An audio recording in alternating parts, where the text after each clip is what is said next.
Hello everyone, today I'm going to discuss about the FDA or Food and Drug Administration. What is the mandate of FDA?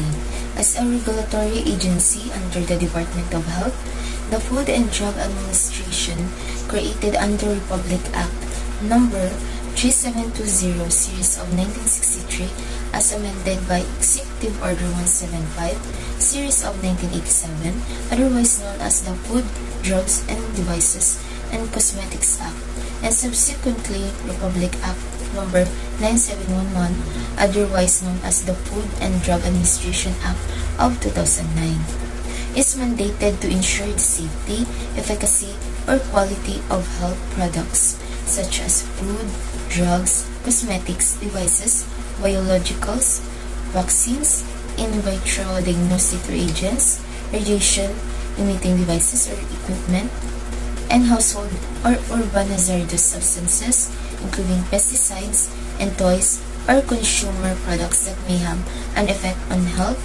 and require FDA regulations.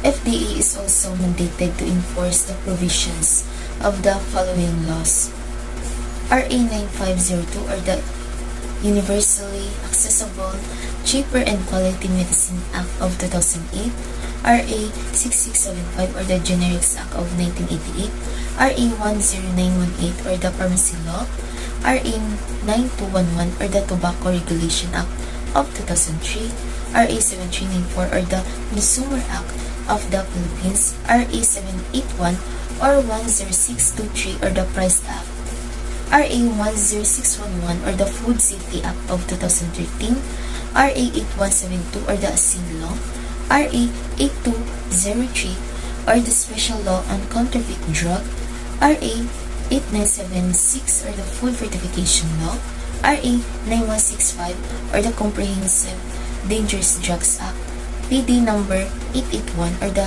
Household Hazardous Act, EO number 51 or the Milk Code of the Philippines, RA 10354 or the Responsible Parenthood and Reproductive Health Bill of 2012, PD 856 or the Code of Sanitation of the Philippines. Mission, Vision, and Quality Policy. Mission: to guarantee the safety, quality, purity, efficacy of products in order to protect and promote the right to health of the general public.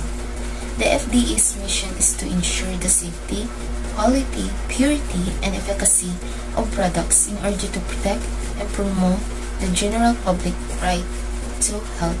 The FDA recognizes their mission as protecting public health by ensuring the safety, efficacy, and security of human and veterinary drugs, biological products, and medical devices, and by ensuring the safety of our nation's food supply, cosmetics, and radiation-emitting products.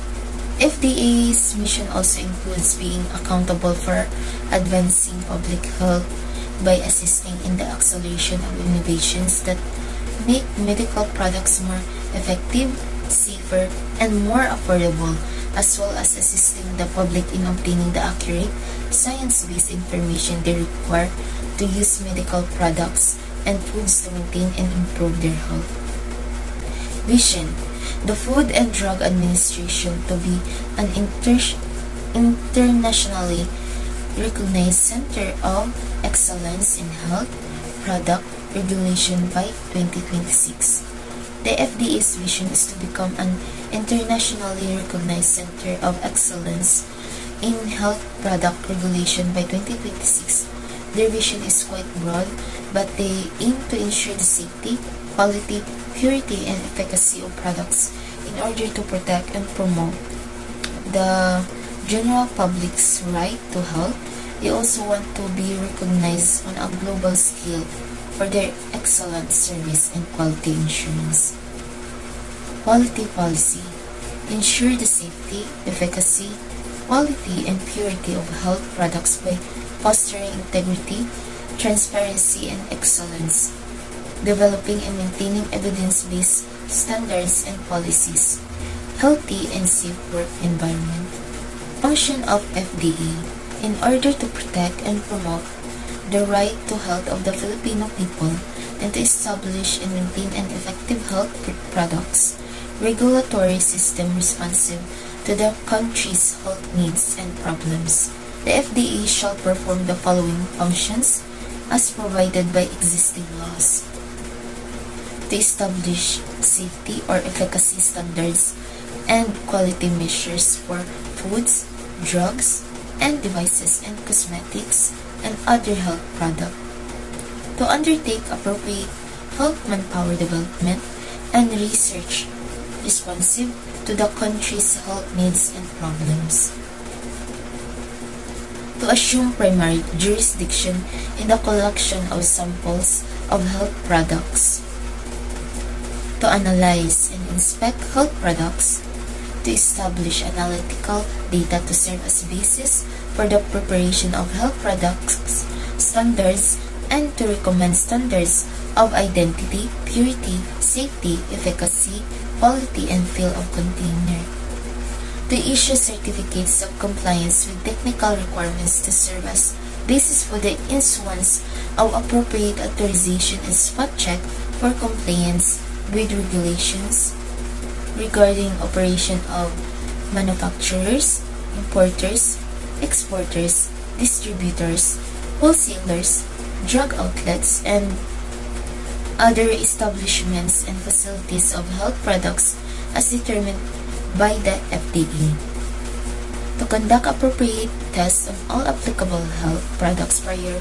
to the issuance of appropriate authorizations to ensure safety, efficacy, purity, and quality, to require all manufacturers, traders, distributors, importers, exporters, wholesalers, retailers, consumers, and non-consumer users of health products to report to the FDA any incident that reasonably indicates that said product has caused or contributed to the death, serious illness, or serious injury to a consumer, a patient, or any person. To issue cease and desist orders motu proprio upon verified complaint for health products, whether or not registered with the FDA, provided that for registered health products, the cease and desist order is valid for 30 days and may be extended for 60 days only after due process has been observed. To order the ban, recall, and or withdrawal of any health product after due process found to have caused the death, serious illness, or serious injury to a consumer or patient, or is found to be imminently injurious, unsafe, dangerous, or grossly deceptive, and to require all concerned to implement the risk management plan, which is requirement for the issuance of the appropriate authorization.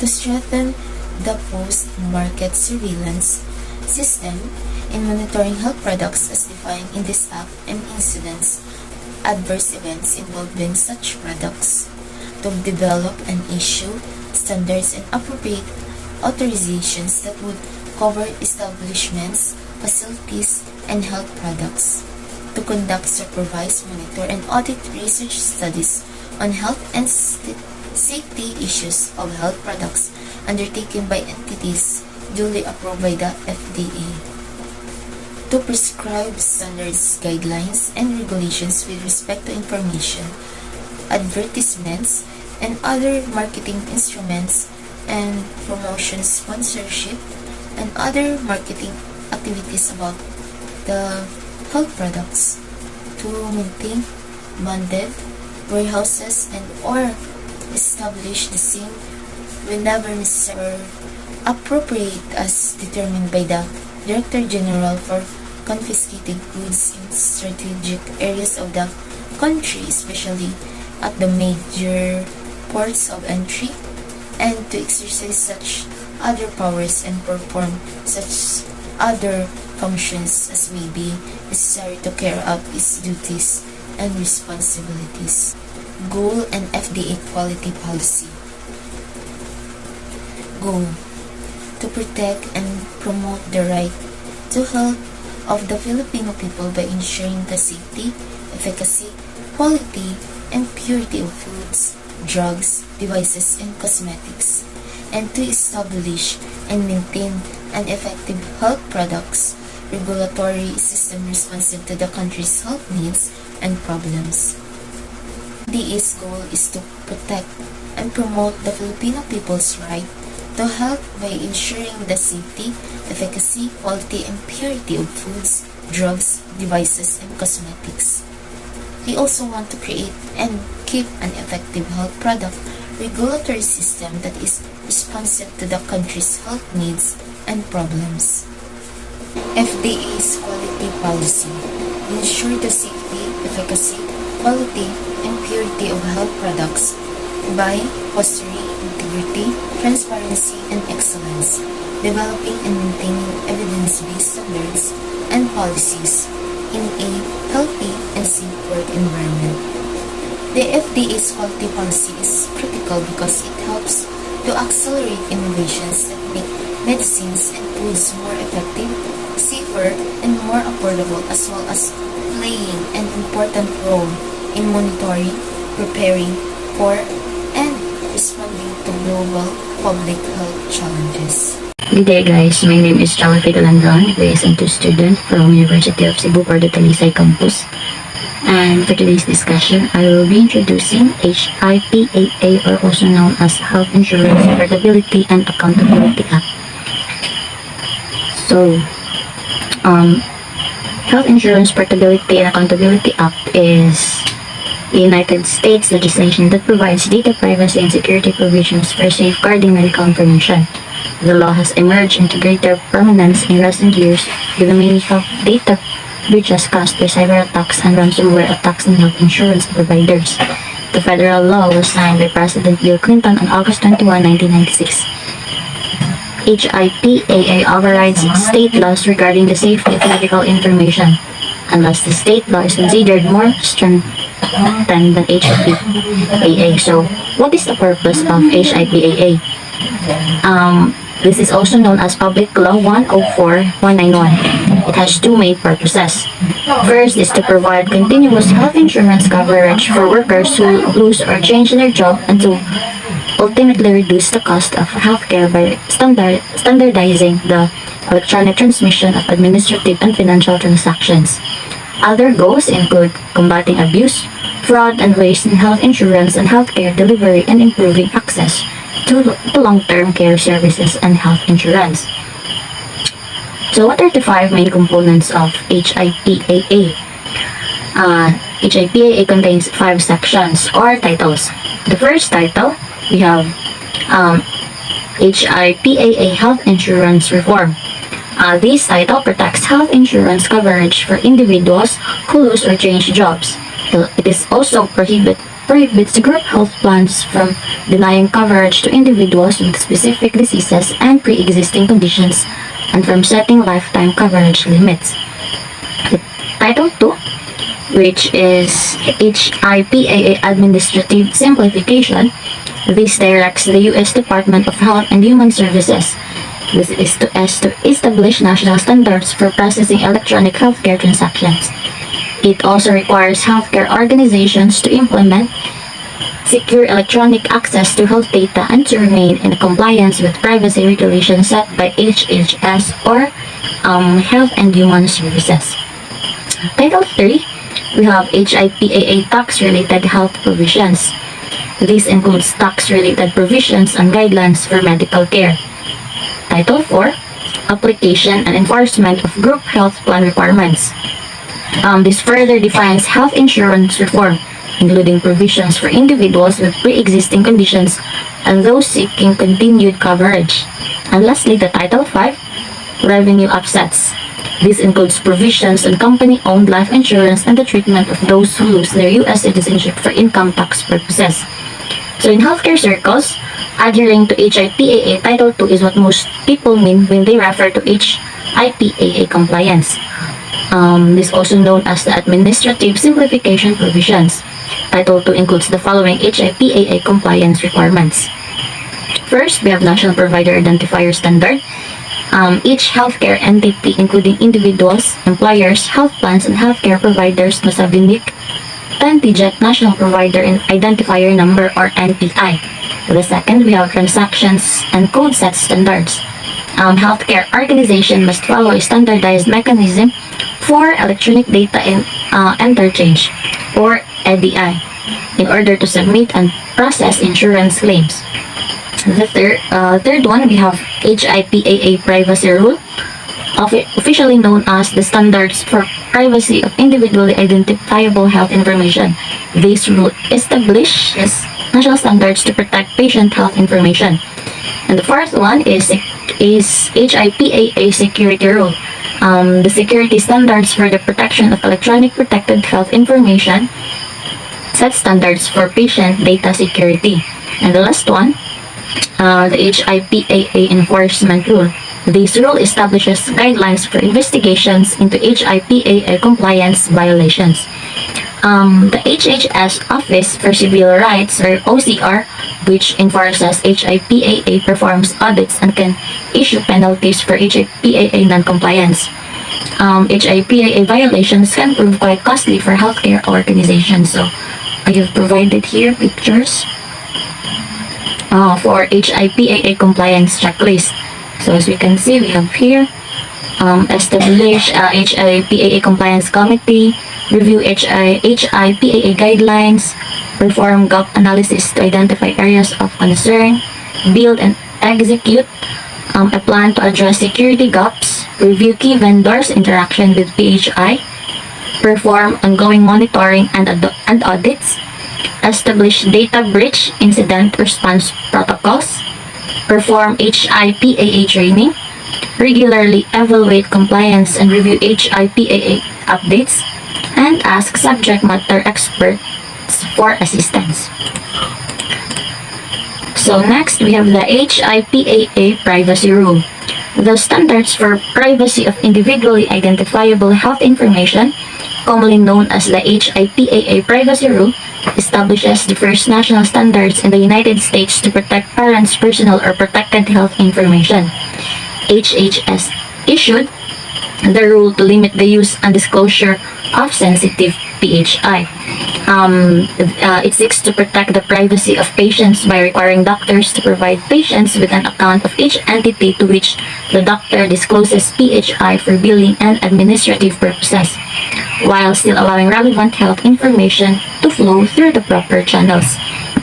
And then the privacy rule also guarantees patients the right to receive their own PHI or protected health information upon request from healthcare providers covered by HIPAA. And then the HIPAA privacy rule applies to organizations that are considered HIPAA covered entities.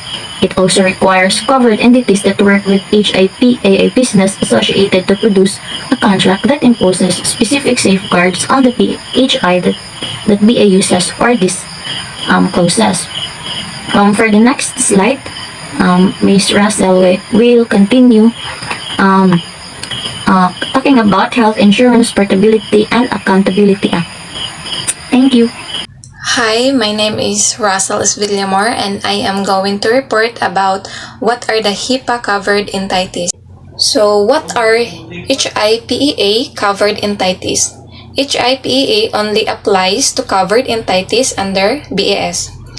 A HIPAA covered entity is any organization or corporations that directly handles PHI or personal health informations or personal health records. Covered entities are required to comply with HIPAA and HITECH or Health Information Technology for Economic and Clinical Health Act mandates for protection sa protected health informations and PHRS. So covered entities falls into three categories. So first is healthcare provider. Healthcare providers include doctors, clinics, psychologists, dentists, chiropractors, nursing homes, and pharmacies. So ang healthcare provider is ang role niya is mo prevent o mo manage sa common health conditions. They guide patients to make healthy decision and recommend treatment depending on the symptoms or disease nga nagpresent sa patient. Next is health plan. Health plan include health insurance companies, health maintenance organization or HMOS, company health plans, and government healthcare programs such as Medicare, Medicaid, and military health programs.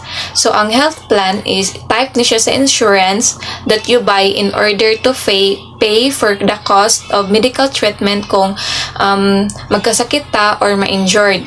The next is healthcare clearinghouse. Healthcare clearinghouse are entities that process non-standard health informations they receive from another entity into a standard format or vice versa. Example include billing services and community healthcare system for managing health data. So, ang healthcare clearinghouse kay public or private entity that process or mo facilitate sila nga mag-process og mga non-standard nga data elements of health informations into standard data elements. Next, what information is protected under HIPAA? The HIPAA privacy rule protects all individual identifiable health information that is held or transmitted by a covered entity or ABA. This information can be held in any form, including digital, paper, or oral. So, PHI or protected health information include, but it's not limited to the following. First, a patient name, address, birth date, social security number, biometric identifier, or other personally identifiable informations or PII. Second, an individual past, present, or future physical or mental health conditions. Third, in any care provided to an individual, and information concerning the past, present, or future payment for the care provided to the individual that identifies the patient or informations for which there is a reasonable basis to believe could be used to identify the patient. So next is PHI does not include the following. So wala siya labot. First, employment records including informations about education as well as other records subject to or defined in the Family Educational Rights and Private Act FERPA, and de-identified data, meaning data that does not identify or provide information that could identify an individual. There are no restriction to its use or disclosure. So, specific example sa PHI or protected health informations include a medical record, laboratory report, or hospital bill because this document contain identifying information, the patient's name, for example, associated with health data. So next is one example of information that is not PHI would be blood pressure or heart rate data collected by a consumer health device like a smartwatch because it is not shared with a covered entity. Next is administrative requirements. The privacy rules lay out certain administrative requirements that covered entities must have in place. So, dapat na ani sila. These requirements include the following. First, a privacy official, such as a chief privacy officer or CPO must be appointed who is responsible for developing and implementing policies and procedure at a covered entity. Next is employees, including volunteers and trainers. Dapat is trained sila sa mga policies and procedures. Next is appropriate administrative, technical, and physical safeguard must be maintained to protect sa privacy sa protected health information sa covered entity. Next is a process for individual to make complaint concerning policies and procedure must be in place at a covered entity. Then last is if PHI is disclosed in violation of its policy and procedure, a covered entity must mitigate to the further extent actionable any harmful effects. So, kung ang PHI or personal protective health information is ma-reveal siya kaya makakuha siya og violations. So next is HIPAA, Permitted Uses and Disclosure. The HIPAA privacy rule define when a covered entity may use or disclose an individual PHI. There are two conditions in which use or disclosure is allowed. So naa siya duha ka reason nga or conditions nga pwede ra ma-reveal ang PHI or protected health informations. So number 1, if the privacy rule specifically permits or requires it, if the covered entity is using the data themselves or transmitting it to another covered entity, the privacy rules permit it. So kung requires jud siya sa privacy rule, nga napod sila permit, so pwede rama revealed ang katong sa PHI. Then, ikaduha, if the subject of the informations given written authorizations.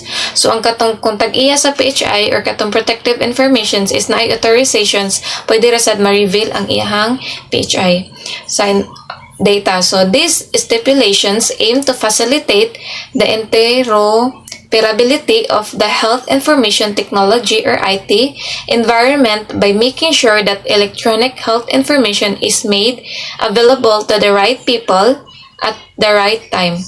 In certain cases, like a national emergency, like a pandemic, for example, parts of the privacy rule may be changed to permit PHI disclosure that would, in normal circumstances, be a violations. So, kung wala siya permit, tapos i-reveal mo ang katong PHI or information, personal information sa patients, kaya dili siya pwede makakuha siya og violations. So, next is HIPAA Privacy Rule Penalties. So, para itong nakabuhat og mga violations, mo na ilang mga penalties nga mabayan. Under the HIPAA Privacy Rule, falling a victim to a healthcare data breach, as well as failing to give patients access to their PHI could result in fine from OCR. So, privacy rule penalties vary depending on the severity of the infractions. So, makadepende ra pod ilang penalty sa ilang nabuhat. So, they are split into 4 categories. So, first, unknowingly violating HIPAA is $100 per violations with an annual maximum of $25,000 for repeat violations. Second, reasonable cause for violating HIPAA is $1,000 per violations with an annual maximum of $100,000 for repeat violations. Then third, willful neglect of HIPAA or but the violations is corrected within a given time period is $10,000 per violations with an annual maximum of $250,000 for repeat violations. So fourth, willful neglect of HPAA and the violation remain uncorrected is $50,000 for violations with an annual maximum of $1.5 million for repeat violations. So, mo to sila mga violations, depende sa ilang mga buhat. Next, covered entities are individuals who intentionally obtain or disclose PHI in violations of the HIPAA privacy rule can be fined up to $50,000 and receive up to 1 year in prisons. So, mao ni siya ang katong mga tao na kanang intention jud nila, i-reveal jud nila ang kanang protective health information sa patients or sa lain man. Then, if the HIPAA privacy rule is violated under false pretenses, the penalties can be increased to $100,000, fine up to 10 years in prison. So, organizations can lower the risk of regulatory, so pwede siya ubos-ubosan action through HIPAA compliance training program. So, maapil sila na OCR officer offer guidance through educational program on complying with privacy and security rules. A number of consultancies and training groups offer program as well. So, daghang mga program nga pwede nila apilan para maubos-ubosan ang ilahang rest sa ilang nabuhat na mga action. So, healthcare provider may also choose to create their own training programs, which often encompass each organization's current HIPAA privacy and security policies. The HITech or HITech Act Mobile Devices Management MDM processes and other applicable guidelines. While there is no official HIPAA compliance certification program, so while kanang wala pa daw program para sa kanang HIPAA training, is ang training companies offer sila og certification credential to indicate an understanding of the guidelines and regulation specified by the act. Next is HIPAA security rules. So, the security standard for the protections of electronic protected health informations, commonly known as the HIPAA security rule, establishes national standard for securing patients' data that is stored or transfer siya sa electronically. It draws from the National Institute of Standards and Technologies Cybersecurity Framework. OCR enforces the HIPAA security rule, which aims to balance patient security with the advancement of health technology. Next, so ang atong pag-transfer sa PHI or sa katong protected health informations nga data is nag-require siya og safeguard both physical and electronic to ensure the secure passage, maintenance, and reception sa PHI. So when addressing the risks and vulnerabilities associated with PHI and APHI, healthcare organizations should ask 3K risk analysis questions. So first, can the sources of electronic protective health informations and protective health information within the organizations, including all PHI created, received, maintained, or transmitted, be identified? So mano siya. Kaduha, what are the external sources of PHI? Then third, what are the human, natural, and environmental threat to information system that contain electronic protective health informations and protective health informations. So, mono siya ang 3K risk analysis question. Next, using the answer to this question, organization can decide what measures they need to take to maintain or develop a HIPAA compliant security management process. For example, design a personnel screening process, identify which data to back up, determine how and where to back up the data, determine how and where encryption should be used, and then determine what data should be authenticated for data integrity, and implement access control for physical workstation and electronic media as well as data.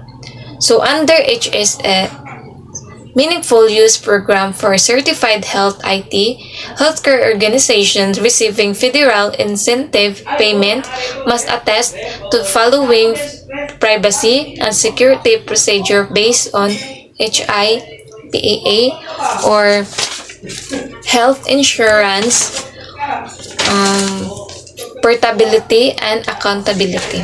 So that's all my report. I hope you are listening, and thank you and God bless. My name is Jeremy Rahman. I am a business 2 student. My assigned topic is National Nutrition Council. So, what is National Nutrition Council? As mandated by law, is the country's highest policy making and coordinating body on nutrition. The NNC logo, improving the nutrition situation, it cannot be achieved by spoon feeding alone, nor by the generosity of a single sector spoon. It requires collaboration in creating and recreating ideas, seeking unity and totality of approach toward nutritional adequacy for all Filipinos. An NNC core function: formulate national food and nutrition policies and strategies and serve as the policy coordinating an advisory body of food, nutrition and health concerns, coordinating, planning, monitoring, and evaluation of the National Nutrition Program. Coordinate the hunger mitigation and malnutrition prevention program to achieve relevant Millennium Development Goals. Strengthen competencies and capabilities of stakeholders and through public education, capacity building, and skill development.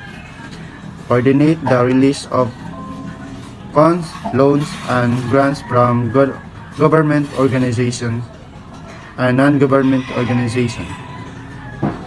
Call on any department, bureau, office, agency, and other instrumentalities of the government for assistance in the form of personnel, facilities, and resources as the need arises.